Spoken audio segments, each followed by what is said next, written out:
ರಾಜ್ಯದಲ್ಲಿ ಒಂದೆಡೆ ಕಾವೇರಿ ನೀರಿಗಾಗಿ ಹೋರಾಟದ ಕಿಚ್ಚು ಜೋರಾಗಿದ್ದರೆ ಮಧ್ಯ ಕರ್ನಾಟಕದಲ್ಲಿ ಇದೀಗ ಭದ್ರಾ ನೀರಿಗಾಗಿ ರೈತರ ನಡುವೆಯೇ ಸಂಘರ್ಷ ಶುರುವಾಗಿದೆ. ಭದ್ರಾ ಜಲಾಶಯದಿಂದ ಈಗಲೇ ನೀರು ಬಿಡಬೇಕು ಎಂದು ಒಂದು ಗುಂಪು ಪಟ್ಟು ಹಿಡಿದಿದ್ದರೆ ಮತ್ತೊಂದೆಡೆ ಬೇಸಿಗೆ ಬೆಳೆಗೆ ನೀರು ಉಳಿಸಬೇಕು, ಸದ್ಯ ನೀರು ಬಿಡಬಾರದು ಎಂದು ಕೊನೆ ಭಾಗದ ರೈತರು ಆಗ್ರಹಿಸುತ್ತಿದ್ದಾರೆ. ಎರಡು ಗುಂಪುಗಳು ಆಗಸ್ಟ್ 15ರ ಗಡುವು ನೀಡಿದ್ದು ಭದ್ರಾ ನೀರಿನ ವಿಚಾರದಲ್ಲಿ ರೈತರ ನಡುವೆಯೇ ಜಟಾಪಟಿ ತೀವ್ರಗೊಂಡಿದೆ. ಈ ಕುರಿತು ಒಂದು ವರದಿ ಇಲ್ಲಿದೆ ನೋಡಿ. ಕಾವೇರಿ ಬೆನ್ನಲ್ಲೇ ಭದ್ರಾ ಕಿಚ್ಚು, ಮಧ್ಯ ಕರ್ನಾಟಕದಲ್ಲಿ ನೀರಿಗಾಗಿ ಅನ್ನದಾತರ ಹೋರಾಟ.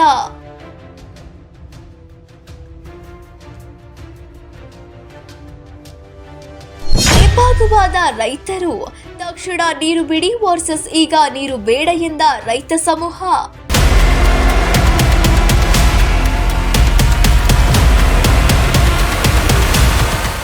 ಆಗಸ್ಟ್ 15 ಡೆಡ್ಲೈನ್, ಸರ್ಕಾರಕ್ಕೆ ಗಡುವು ನೀಡಿ ರೈತರ ಎರಡು ಪ್ರತ್ಯೇಕ ಸಭೆ.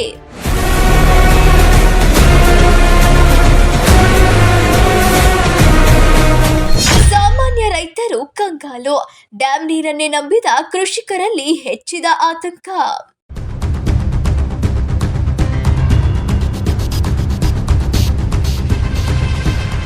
ರಾಜ್ಯದಲ್ಲಿ ಕಾವೇರಿ ವಿವಾದದ ಬೆಂಕಿ ಉರಿಯುತ್ತಿರುವ ಬೆನ್ನಲ್ಲೇ ಇತ್ತ ದಾವಣಗೆರೆ ಜಿಲ್ಲೆಯಲ್ಲಿ ಭದ್ರಾ ನೀರಿಗಾಗಿ ಮಹಾ ಸಂಗ್ರಾಮವೇ ಶುರುವಾಗಿದೆ.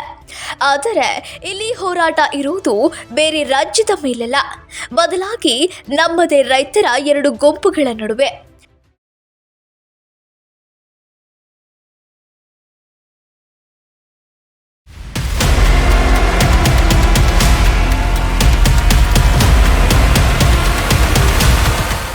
ಹೌದು, ಭದ್ರಾ ಜಲಾಶಯದಿಂದ ನೀರು ಹರಿಸುವ ವಿಚಾರದಲ್ಲಿ ಈಗ ಭಾರತೀಯ ರೈತ ಒಕ್ಕೂಟ ಹಾಗೂ ಭದ್ರಾ ಅಚ್ಚುಕಟ್ಟು ಕೊನೆ ಭಾಗದ ರೈತರು ಮುಖಾಮುಖಿಯಾಗಿದ್ದಾರೆ. ಈ ಗೊಂದಲದಿಂದಾಗಿ ಇಡೀ ದಾವಣಗೆರೆ ಜಿಲ್ಲೆಯ ಕೃಷಿ ವಲಯದಲ್ಲಿ ತೀವ್ರ ಆತಂಕ ಮೂಡಿದೆ. ಒಂದು ಕಡೆ ಭಾರತೀಯ ರೈತ ಒಕ್ಕೂಟದ ನೇತೃತ್ವದಲ್ಲಿ ಭತ್ತ ಬೆಳೆಯುವ ರೈತರು ಜಿದ್ದಿಗೆ ಬಿದ್ದಿದ್ದಾರೆ. ಆಗಸ್ಟ್ 15ರ ಒಳಗಾಗಿ ಭದ್ರಾ ಜಲಾಶಯದಿಂದ ನಾಲೆಗಳಿಗೆ ತಕ್ಷಣ ನೀರು ಬಿಡಲೇಬೇಕು ಅನ್ನೋದು ಇವರ ಖಡಕ್ ಬೇಡಿಕೆಯಾಗಿದ್ದು, ಒಂದು ವೇಳೆ ಸರ್ಕಾರ ಆಗಸ್ಟ್ 15ರೊಳಗೆ ನೀರು ಹರಿಸದಿದ್ದರೆ ಆಗಸ್ಟ್ 16ರಂದು ದಾವಣಗೆರೆ ರಾಷ್ಟ್ರೀಯ ಹೆದ್ದಾರಿಯನ್ನು ಸಂಪೂರ್ಣ ಬಂದ್ ಮಾಡುವುದಾಗಿ ರೈತ ಒಕ್ಕೂಟದ ನಾಯಕರು ಸರ್ಕಾರಕ್ಕೆ ಗಡುವು ನೀಡಿದ್ದಾರೆ. ಅಲ್ಲದೆ ಈಗ ಭತ್ತಕ್ಕೆ ನೀರು ಬೇಕು, ಆದ್ದರಿಂದ ಕೇಳುತ್ತಿದ್ದೇವೆ, ಬೇಸಿಗೆಗೆ ಏನಾದರೂ ನೀರು ಬಿಟ್ಟರೆ ಅದು ಅಡಿಕೆ ತೋಟದ ಮಾಲೀಕರ ಲಾಭಿಗಾಗಿ. ಭದ್ರಾ ಡ್ಯಾಂ ನಿರ್ಮಾಣ ಮಾಡಿದ್ದು ಭತ್ತ ಬೆಳೆಯುವ ರೈತರಿಗೆ ವಿನಃ ಅಡಿಕೆ ಲಾಭಿಗೆ ಅಲ್ಲ. ಇಲ್ಲಿ ಭತ್ತ ಬೆಳೆಯುವ ರೈತರ ಹಿತ ಕಾಪಾಡುವ ಬದಲು ಅಡಿಕೆ ಲಾಭಿ ನಡೆಯುತ್ತಿದೆ. ಉಚಿತ ಕರೆಂಟ್, ಉಚಿತ ನೀರು ಬಳಕೆ ಮಾಡಿಕೊಂಡು ಅಡಿಕೆ ತೋಟ ಉಳಿಸಲು ಭತ್ತ ಬೆಳೆಗಾರರಿಗಾಗಿ ಅನ್ಯಾಯ ಮಾಡುತ್ತಿದ್ದಾರೆ ಎಂದು ನೀರಾವರಿ ತಜ್ಞ ಪ್ರೊಫೆಸರ್ ಸಿ ನರಸಿಂಹಪ್ಪ ಆಕ್ರೋಶ ಹೊರಹಾಕಿದ್ದಾರೆ. ಈ ಪರಿಸ್ಥಿತಿ ನಮಗೆ ಬರಬಾರ್ದಾಗಿತ್ತು. ಯಾಕಂತಂದರೆ ಇನ್ನು ಕೇವಲ 16 TMCFT ನೀರು ಒಳಗೆ ಬಂದರೆ ಅದರಲ್ಲಿ 8.5 TMCFT ಡೆಡ್ ಸ್ಟೋರೇಜ್ ಬಿಟ್ಟು 7.5 TMCFT ಸೇರಿಸ್ಕೊಂಡ್ರೆ 2 ಬೆಳೆಗೆ ಪೂರ್ತಿ 2 ಬೆಳೆಗೆ ಆಗೋ ನೀರು ಭದ್ರಾ ಡ್ಯಾಮ್ನಲ್ಲಿ ಇರ್ತದೆ. ಇವತ್ತು 56 TMCFT ನೀರಿದೆ. ನಮಗೆ ಬೇಕಾಗಿರೋದು ಒಂದು ಬೆಳೆಗೆ 30 TMCFT ನೀರು. ಇನ್ನು 26 TMCFT ನೀರು ಎಕ್ಸ್ಟ್ರಾ ಇದೆ. ಅದಕ್ಕೆ 6-10 ಸೇರಿಬಿಟ್ರೆ 2ನೇ ಬೆಳೆದು ಬಂದ್ಬಿಡ್ತದೆ. ಆದರೆ ಸರ್ಕಾರನೋ ಅಥವಾ ಇನ್ಯಾವುದೋ ಯಾವುದೋ ಒಂದು ವರ್ಗ ಈ ನೀರು ಬಿಡಬಾರ್ದು ಅಂತ ಕಟಿಬದ್ಧವಾಗಿ ನಮ್ಮ ವಿರೋಧವಾಗಿ ನಿಂತಿದೆ. ಆ ವರ್ಗ ಯಾರು ಅಂತ ಹೇಳೋದಕ್ಕೆ ನಾನು ಹಿಂದೆ ಮುಂದೆ ನೋಡೋದೇ ಇಲ್ಲ. ಇದು ಅಡಿಕೆ ಲಾಬಿ. ರೈತರ ಪರವಾಗಿ ಕೆಲಸ ಮಾಡ್ಕೊತ ಬಂದವಿ. ಈಗ ರೈತ ಅಂತ ಹೇಳ್ಕೊತ ಬಂದವ್ರೆ ಭಾಳ ಜನ. ಒಂದಿಷ್ಟು ರೇಟ್ ಜಾಸ್ತಿ ಆದಮೇಲೆ ಬಂದವ್ರೆ. ನಾವು ರೇಟ್ ಕಡಿಮೆ ಇದ್ದಾಗೂ 60 ರೂಪಾಯಿ 70 ರೂಪಾಯಿಗೆ ಕ್ವಿಂಟಾಲ್ ಭತ್ತ ಇದ್ದಾಗೂ ಹೋರಾಟ ಮಾಡಿ ಭತ್ತಕ್ಕೆ ನೀರು ಕೊಡ್ಸೇವಿ, ಎಲ್ಲ ಮಾಡೀವಿ. ಹಾಗಾಗಿ ಈಗಲೂ ಸಹ ನಮ್ಮ ಹೋರಾಟ ಎಲ್ಲ ಬೆಳೆಗಿವು. ಅದರಿಂದ ನಾವು ಡೇಟ್ ಕೊಟ್ಟಿದ್ದಾವಲ್ಲ 16ಕ್ಕೆ ಅಂತ. ಯಾಕೆ ಈ ಥರ ಬರ್ತಾ ಇದೆ ಸರ್ ಪ್ರಶ್ನೆ ಅಂತ? ಯಾಕೆ ಬರ್ತೈತೆ ಅಂತಂದರೆ ಲಾಭ ಯಾವುದು ಜಾಸ್ತಿ ಇರ್ತದೆ ಅದಕ್ಕೆ ಪ್ರಯತ್ನ ಮಾಡೋದು ಮನುಷ್ಯನ ಸ್ವಭಾವ. ಅಲ್ಲ ಸರ್, ಈ ವಾಣಿಜ್ಯ ಬೆಳೆಗಳಂತ ರೈತರು ಚಿತ್ತ ಅಂದರೆ ಒಂದಷ್ಟು ಜನ ಬಂಡವಾಳಶಾಹಿಗಳು ಚಿತ್ತ ಹರಿಸಿದ್ರೆ ಈ ಅನ್ನದ ಬಟ್ಲು ಬರೋದಾಗುತ್ತಲ್ಲ ಅಂತ. ನಾವು ಅನ್ನದ ಬಟ್ಲಿನಾರು ಈಗ ಏನು ಮಾಡೋದು, ನಾವು ಸ್ಟ್ರೈಕ್ ಮಾಡಿದೋಗಿ ನಮ್ಮನ್ನು ತಗೊಂಡೋಗಿ ಅರೆಸ್ಟ್ ಮಾಡಿ ಏನಾರು ಒಳಗಾಗ್ತಾರೆ. ನಾವಿಬ್ಬರು ಕೋಲ್ ಹಿಡ್ಕೊಂಡ್ರೆ ಅವ್ರನ್ನ ಮುಂದೆ ಏನು ಪ್ರಯತ್ನ ಐತೆ ನಮ್ಮ ಜನ ಎಲ್ಲ ಇದ್ದಾರೆ, ನಮ್ಮನ್ನು ಉಳಿಸೋಕ್ಕೆ ಮಾಡೋಕ್ಕೆ ನೋಡ್ಕೊತಾರೆ ಎಲ್ಲ. ಯಾವಾಗ ಸಂಪರ್ಕ ಮಾಡಿದ್ರ? ಸ್ವರೂಪ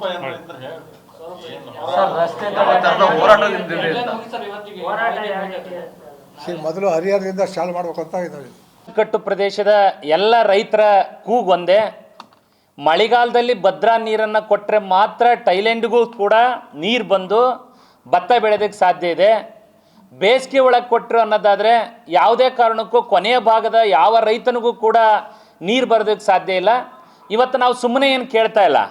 ಹಿಂದೆಲ್ಲ 150 ಅಡಿ 155 ಅಡಿ 160 ಅಡಿ ಇದ್ದಾಗಲೂ ಕೂಡ ಬೆಳೆಗಳಿಗೆ ನೀರು ಕೊಟ್ಟಿರ್ತಕ್ಕಂಥ ಅನೇಕ ಉದಾಹರಣೆಗಳು ಭದ್ರಾ ಡ್ಯಾಮಿನ ಇತಿಹಾಸದಲ್ಲಿ ಇದ್ದಾವೆ. ಹಾಗಾಗಿ ಇವತ್ತು 172.23 ಅಡಿ ಇವತ್ತಿಗಿದೆ. ನಾವು ಮೊನ್ನೆ ಒಂದು ಬೃಹತ್ ಸಭೆನ ಮಾಡಿದಾಗ, ಮೊನ್ನೆ ಸುಮಾರು ಸಾವಿರಾರು ಸಂಖ್ಯೆಯಲ್ಲಿ ಸರ್ಕ್ಯೂಟ್ ಹೌಸ್ಗೆ ರೈತರು ಬಂದಾಗ, ನರಸಿಂಹಪ್ಪನವ್ರು ಇರ್ಬೋದು, ರವೀಂದ್ರನಾಥ್ ಸಾಹೇಬ್ರ ನೇತೃತ್ವದಲ್ಲಿ ನಾವೆಲ್ಲರೂ ಕೂಡಿದಾಗ ಒಂದು ಅವತ್ತು ಗಡುವನ್ನು ಕೊಟ್ಟಿದ್ವಿ. 15ನೇ ತಾರೀಕಿನ ಒಳಗಾಗಿನೇ ICC ಸಭೆನ ಈ ಭಾಗದ ಮಂತ್ರಿಗಳು, ಈ ಭಾಗದ ಶಾಸಕರು ಮತ್ತು ಅಧಿಕಾರಿಗಳು ಎಲ್ಲರೂ ಸೇರಿ 15ನೇ ತಾರೀಕಿನ ಒಳಗಾಗಿ ನೀವು ನಿರ್ಧಾರ ಮಾಡಿ ಮಳೆಗಾಲದ ಬೆಳೆಗೆ ನೀವು ನೀರು ಕೊಡಬೇಕು. ಇನ್ನು ರೈತ ಒಕ್ಕೂಟದ ಈ ಹೋರಾಟಕ್ಕೆ ಪ್ರತಿಯಾಗಿ ಭದ್ರಾ ಅಚ್ಚುಕಟ್ಟು ಪ್ರದೇಶದ ಕೊನೆ ಭಾಗದ ರೈತರು ಉಗ್ರ ಹೋರಾಟದ ಎಚ್ಚರಿಕೆ ನೀಡಿದ್ದಾರೆ. ಯಾವುದೇ ಕಾರಣಕ್ಕೂ ಈಗ ಭದ್ರಾ ನೀರನ್ನು ನಾಲೆಗಳಿಗೆ ಹರಿಸಬಾರದು. ಈ ಬಾರಿ ಬರಗಾಲದ ಛಾಯೆ ಆವರಿಸಿದ್ದು ಭದ್ರಾ ನದಿಯ ಒಳಹರಿವು ಕಡಿಮೆಯಾಗಿದೆ. ಈಗ ಸರಿಸುಮಾರು 50 TMCಯಷ್ಟು ನೀರು ಇದೆ. ಇದರಲ್ಲಿ 13.8 TMC ನೀರು ಡೆಡ್ ಸ್ಟೋರೇಜ್, 10.8 TMC ನೀರು ಕುಡಿಯಲು ಬಳಕೆಯಾಗುತ್ತಿದೆ. ಇದಕ್ಕೆಲ್ಲ 30 TMCಯಷ್ಟು ನೀರು ಬೇಸಲಿಡಬೇಕು. ಮುಂಗಾರು ಬೆಳೆಗೆ 32 TMC ನೀರು ಬೇಕು. ಹೀಗೆ ಖಾಲಿ ಮಾಡಿದರೆ ಬೇಸಿಗೆಗೆ ನೀರು ಇಲ್ಲದಂತಾಗುತ್ತದೆ. ಆದ್ದರಿಂದ ಈಗ ನೀರು ಬಿಡಲೇಬೇಕು ಎಂದರೆ 176 ಅಡಿ ತುಂಬಿದ ಮೇಲೆ ಬೇಸಿಗೆ ಬೆಳೆಗೆ 35 TMC ನೀರು ಮೀಸಲಿಟ್ಟು ನಂತರ ನೀರು ಬಿಡಿ ಅನ್ನೋದು ಕೊನೆ ಭಾಗದ ರೈತರ ಹಠ. ಈಗ ನೀರು ಬಿಟ್ಟರೆ ಮುಂದೆ ಬೇಸಿಗೆಯ ಬೆಳೆಗೆ ನೀರಿನ ಕೊರತೆಯಾಗುತ್ತದೆ. ಅದರ ಬದಲಾಗಿ ಬೇಸಿಗೆಯಲ್ಲಿ ನಿರಂತರವಾಗಿ 130 ದಿನಗಳ ಕಾಲ ನೀರು ಬಿಡಬೇಕು. ಒಂದು ವೇಳೆ ಯಾರದ್ದು ಒತ್ತಡಕ್ಕೆ ಮಣಿದು ಈಗ ನೀರು ಬಿಟ್ಟರೆ ಉಗ್ರ ಹೋರಾಟ ಮಾಡುವುದಾಗಿ ಕೊನೆ ಭಾಗದ ರೈತರು ಎಚ್ಚರಿಕೆ ನೀಡಿದ್ದಾರೆ. ನಮ್ಮಲ್ಲಿರ್ತಕ್ಕಂಥ ನೀರಿನ ಮಟ್ಟ 55 TMC ನೀರಿದೆ. ನಮಗೆ ಒಂದು ಬೆಳೆಗೆ ನೀರು ಕೊಡಬೇಕಾದ್ರೆ 35 TMC ನೀರು ಬೇಕಾಗುತ್ತೆ. ಇದ್ರ ಜೊತೆಗೆ ಕುಡಿಯೋ ನೀರಿಗೆ 8 TMC ನೀರು ಬೇಕಾಗುತ್ತೆ. ಇದೆಲ್ಲವನ್ನು ಈಗೆಲ್ಲ ಒಂದು ನೀರಿನ ಅಂಕಿಅಂಶಗಳನ್ನು ತೆಗೆದುಕೊಂಡಾಗ ಇವತ್ತು ಯಾವುದೇ ಸಂದರ್ಭಕ್ಕೆ ಬೇಸಿಗೆ ಒಳಗೆ 120 ದಿನಗಳಿಗೆ ಡ್ಯಾಮ್ನಿಂದ ನೀರು ಕೊಡಬೇಕು. ಈಗ ಮಳೆಗಾಲ ಹೋಗೋವರೆಗೂ ನೀರು ಕೊಡೋದು ಔಚಿತ್ಯ ಅಲ್ಲ ಅಂತಕ್ಕಂಥದ್ದು ಭದ್ರಾ ತುತ್ತುದಿಯ ನಾಲೆಯ ರೈತರ ಸ್ಪಷ್ಟವಾಗಿರ್ತಕ್ಕಂಥ ಅಭಿಪ್ರಾಯ ಕೈಗೊಂಡಿದೆ. ಎರಡನೇದು, ಅಪ್ಪರ್ ತುಂಗಾದಿಂದ ನೀರನ್ನು ಲಿಫ್ಟ್ ಮಾಡದಲೆ ಇರ್ತಕ್ಕಂಥ ಭದ್ರಾ ನೀರನ್ನೇ ಇವತ್ತು ಕುಡಿಯೋ ನೀರಿನ ವ್ಯವಸ್ಥೆ ಅಂತಂದು ಹೇಳ್ಕೊಂಡ್ಬಿಟ್ಟು ನೀರಾವರಿ ಸೌಲಭ್ಯಕ್ಕಾಗಿ ಆ ನೀರು ಕೊಡ್ತಕ್ಕಂಥದ್ರ ಬಗ್ಗೆನೂ ವಿರೋಧವಿದೆ. ಪ್ರಪ್ರಥಮವಾಗಿ ಅಪ್ಪರ್ ಭದ್ರಾದಿಂದ ನೀರನ್ನು ಅಪ್ಪರ್ ತುಂಗಾದಿಂದ ಅಪ್ಪರ್ ಭದ್ರಕ್ಕೆ ನೀರನ್ನು ಲಿಫ್ಟ್ ಮಾಡಬೇಕು. ಅಣ್ಣವ್ರು ಹೇಳ್ದಂಗೆ 32ರಿಂದ 35 TMC ನೀರು ಬೇಕಾಗುತ್ತೆ. ಯಾಕಪ್ಪ ಅಂದರೆ ನಾವು ಕೊನೆ ಭಾಗದ ರೈತರು. ನಮಗೆ ನೀರು ಇವತ್ತು ಡ್ಯಾಮ್ನಲ್ಲಿ ಗೇಟ್ ಎತ್ತಿದ ಮೇಲೆ 15 ದಿವಸಕ್ಕೆ ನಮಗೆ ಕೊನೆ ಭಾಗದಲ್ಲಿ ನೀರು ಮುಟ್ತದೆ. 15ರಿಂದ 20 ದಿವಸಕ್ಕೆ ನಾವು ಆ ನೀರಿನ ತೊಂದರೆ ಇರೋದ್ರಿಂದನೇ ನಾವು ಈಗೆಲ್ಲ ತೋಟಗಾರಿಕೆಗೆ ಬಂದಿದ್ದೀವಿ.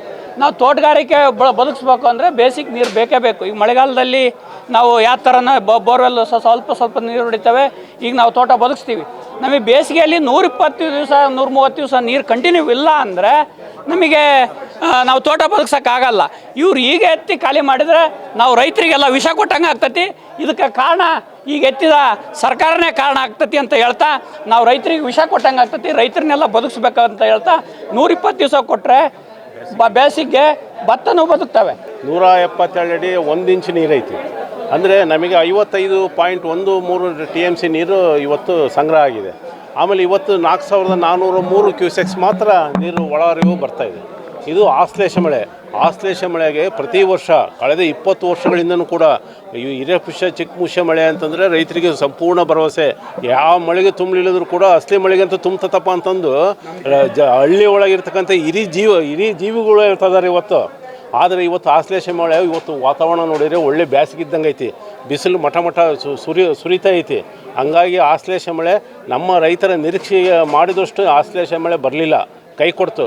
ಹಂಗಾಗಿ ಇವತ್ತು ಮುಂದಿನ ದಿನಗಳಲ್ಲಿ ಕೂಡ ಎಲ್ ನೀನೋ ಎಫೆಕ್ಟ್ನಿಂದ ಯಾವ ಚಂಡಮಾರುತನೂ ಆಗಲ್ಲ, ಸೈಕ್ಲೋನೂ ಆಗಲ್ಲ ಎಲ್ಲ ಅಂತಂದು ಹೇಳ್ತಾ ಇದ್ದಾರೆ ಹವಾಮಾನ ಇಲಾಖೆ ತಗೊಂಡ್ರು. ಒಟ್ಟಾರೆಯಾಗಿ ಭದ್ರಾ ನೀರಿನ ವಿಚಾರದಲ್ಲಿ ರೈತರ 2 ಗುಂಪುಗಳು ಪ್ರತ್ಯೇಕ ಸಭೆಗಳನ್ನು ನಡೆಸಿ ಪರಸ್ಪರ ಜಟಾಪಟಿಗೆ ಇಳಿದಿರುವುದು ನೀರಾವರಿ ಇಲಾಖೆ ಹಾಗೂ ಜಿಲ್ಲಾಡಳಿತಕ್ಕೆ ದೊಡ್ಡ ತಲೆನೋವಾಗಿ ಪರಿಣಮಿಸಿದೆ.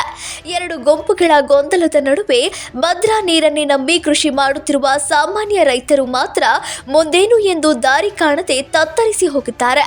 ಸರ್ಕಾರ ಮತ್ತು ಜಿಲ್ಲಾ ಉಸ್ತುವಾರಿ ಸಚಿವರು ತಕ್ಷಣ ಮಧ್ಯಪ್ರವೇಶಿಸಿ ಈ ಗೊಂದಲಕ್ಕೆ ಒಂದು ತಾರ್ಕಿಕ ಅಂತ್ಯ ಹಾಡಬೇಕಿದೆ. ಕ್ಯಾಮರಾಮನ್ ರಾಕೇಶ್ ಜೊತೆ ಅರ್ನಿಶ್ಯಾಮ್, ಒನ್ ಕನ್ನಡ ನ್ಯೂಸ್, ದಾವಣಗೆರೆ.